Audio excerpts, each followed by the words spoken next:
What's up, guys? Ryan here. Today we're going to look at the 14th month of my passive income journey, which was May of 2018. This was a huge month because it was my first month since starting with five-figure profit. Remember the difference between profit and revenue. I've been doing five-figure revenue for some time now, steadily, but five-figure profit means I brought home at least $10,000 in passive income profits straight to my bank account to keep. So let's dig into the numbers. All right, let's look into my Amazon FBA numbers. This was a big month for me because, as I mentioned, I surpassed that $50,000 revenue mark outside of the fourth quarter. So I did 1,824 sales, generating $50,082.59 of revenue, where I took home $8,626 of profit. That works out to about a 17% profit margin, which I know if you're thinking like, oh, shouldn't FBA profit margins be higher, blah, blah, blah. Yeah, I mean, in theory, they should be if all your products are like organically ranking really well and you want to cut back on ad spend. But to me, Amazon FBA is a long-term game where you always need to be thinking about the next product. So while I did have a handful of products generating me tons of money, the lesser successful ones, I was still ramping up, trying to get them ranked or see if they're going to pan out at all. And if they don't, over a period of time, you just have to make a decision and cut those products loose and then just launch new ones. You got to always be agile, looking down the road, launching new products. That's one big recommendation that I would make. So my top profit generating SKU brought in $3,318. That was massive. I mean, that's almost over 1/3 of the profit. And you never know when those SKUs are going to come, but this one was trending. I had locked down that first spot on Amazon and it was great. My number 2 and number 3 SKU were variants of the same product. They were the number 2 and number 3 product that I had ever launched in my Amazon FBA journey. And they had locked down the number 1 and number 2 spot. Well, not necessarily number 2 because that was kind of variable. Amazon would swap me and other people in that number 2 spot. But there were times this month where I would search for my primary keywords and see myself in number 1 and number 2. These two SKUs brought in $2,971 and $1,974 respectively. So that was really good. Having a couple products in the top 5 of some primary keywords is a great way of bringing in some steady passive income. I had 4 other SKUs doing hundreds of dollars of profit each.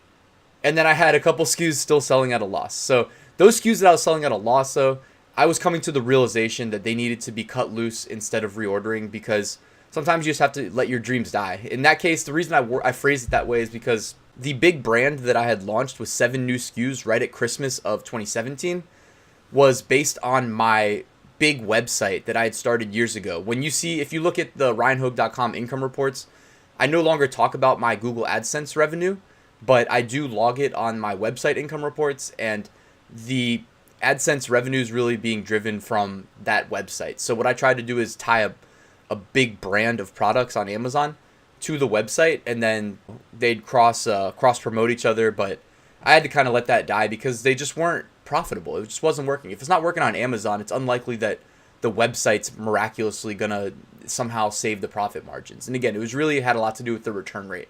5 of those 7 SKUs, if they had any returns, they were really large, really heavy. If they ever got returned, it just instantly shredded your profits and you would be in the red, and then you'd have to overcompensate with profit from other SKUs. So lesson learned, guys, be careful if you launch really large, oversized, overweight items because any returns at all will destroy your profit. Amazon merch, I did 365 sales for $7,113.45 of revenue, bringing me $1,522.70 of royalties to keep. My average royalty was $4.17. That fell by a little bit month over month.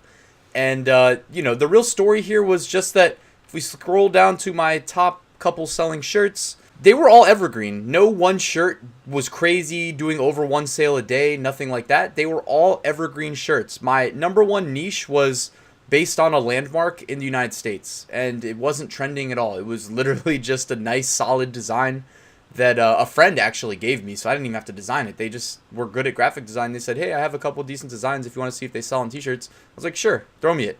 Ended up getting a really early 5-star review, and that led to me upping the price to $19.99 from $17.99 and just collecting that $5.38 average royalty on each sale. When that happens, it's always great. You can just chill, put it at $19.99 and collect that royalty. All the shirts, all the top sellers were just evergreens. No real takeaway about getting in front of trends or anything like that. I was still trying to get out ahead of trends, but you can't bank on that. You can't reliably ever do that. So when they come, enjoy it. Otherwise, just fall back on your evergreens. Dropshipped print on demand. I did 81 sales for $150.54 of take-home profit. I did 78 sales on Amazon, 0 on eBay. I think this is about the time I gave up on eBay. Got tired of seeing them charge me monthly to refresh listings and just pulled them all down.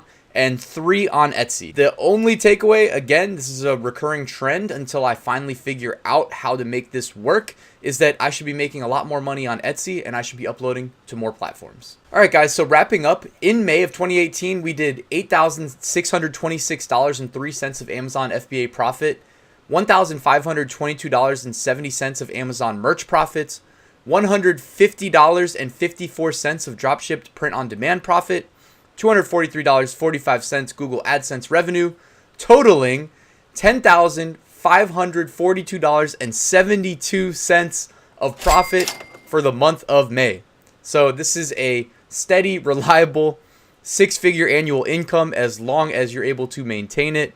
Definitely a little bit more than that $100,000 mark, definitely over the $120K mark if you can maintain this month to month. I was ecstatic.